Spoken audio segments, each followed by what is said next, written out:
En introduction, le laboratoire d'analyse médicale est une unité intégrée au service de santé. Donc, le personnel doit être formé afin de mener à bien les tâches qui lui sont confiées. L'ensemble des acteurs impliqués doivent travailler en synergie. Donc, au niveau d'un laboratoire, vous avez la réception et l'orientation. La tâche, qu'est-ce qu'on a comme tâche? La réception des ordonnances, orientation des patients. Vous avez la codification des examens biologiques demandés, remise des rendez-vous, conseil aux patients, remise des résultats et assister le traiteur, transcrire les informations du patient sur les livres. Là, c'est le rôle au niveau de la réception. C'est ce qu'on appelle le management. Donc, réception et orientation.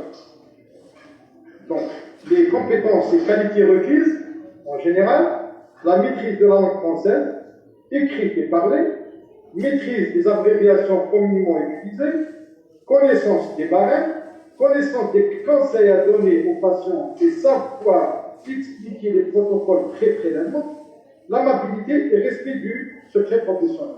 Ça, concernant la réception et l'orientation. Pour le prélèvement lui-même, il y a des tâches. C'est la préparation du chariot et des plateaux.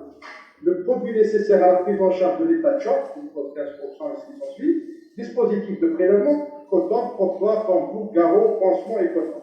Tout ça au niveau du chariot. Veiller à ce que l'ambiance de la salle soit détendue, rassurer le patient. Nettoyage et désinfection du matériel, effectuer des prélèvements selon les bonnes pratiques, normes d'hygiène et de sécurité. Pour le prélèvement, la compétence, c'est la moindre des choses, c'est d'avoir un infirmier breveté, ou bien infirmier diplômé d'État en soins, ou bien laboratoire de santé publique. Connaître les différents types, leurs couleurs, conventionnelles bien sûr, savoir dans quel type se font les prélèvements. Le local, il doit être, je dis bien, éclairé et aéré. C'est comme la photo qui est à ma gauche, c'est l'illustration qui est à ma gauche. Donc, la paillasse. Vous voyez comment c'est espacé, comment c'est bien rangé. Voilà. Et surtout la norme, c'est-à-dire d'avoir une hauteur de 90 cm et une profondeur de 60 cm. Donc, les étapes du traitement de l'échantillon, c'est la centrifugation, décomptage laborantin et biologique, dosage, ensemencement dans les milieux de microbiologie et l'incubation.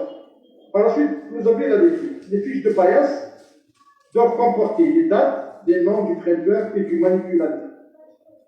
Le numéro du lot des réactifs, identification du patient et de l'examen, résultat des dosages pour les contrôles normaux et pathogènes.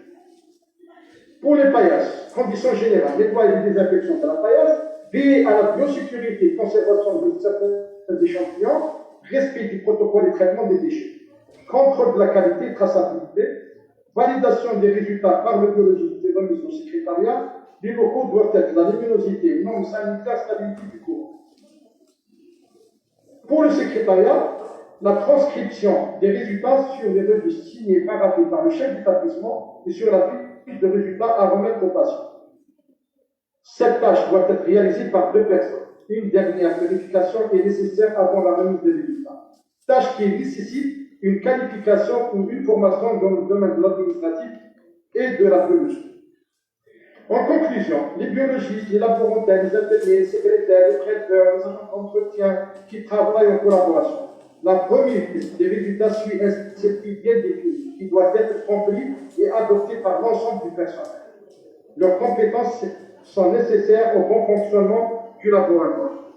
Leur travail peut être assisté par l'outil informatique logiciel de gestion, une organisation administrative optimale, le maintien de relations cordiales avec les autres acteurs du système de santé, médecins, pharmaciens, infirmiers, des autres services et des personnels extérieurs au laboratoire, agents d'entretien et de sécurité.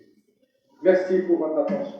Là, c'est une petite présentation que je tenais vraiment à vous montrer, et cela pour expliquer les différents postes dans un laboratoire. Parce que des fois, il y a une confusion, il y a des gens qui se marchent sur les pieds, mais comme c'est défini, les zones et les compartiments de tout à chacun, et chacun est responsable de sa tâche. Et je vous remercie. Si vous avez des questions, je suis à votre disposition.